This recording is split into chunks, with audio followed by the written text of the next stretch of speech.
Hello, magandang tanghali po mga ka-friendship. Ito, andito po ngayon sa ospital. Kasi nga, hinika na naman ako. Pero okay na po ako ngayon.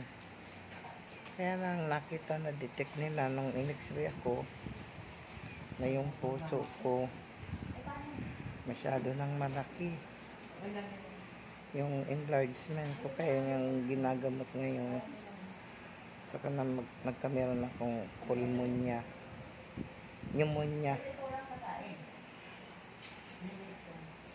Saka yung diabetes ko, sama-sama na.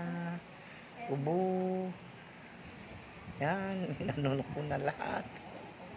Pero, kaya natin to. Lakasan lang ng loob.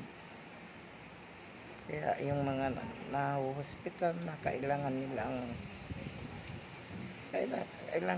maging matatag. Okay po. Thank you.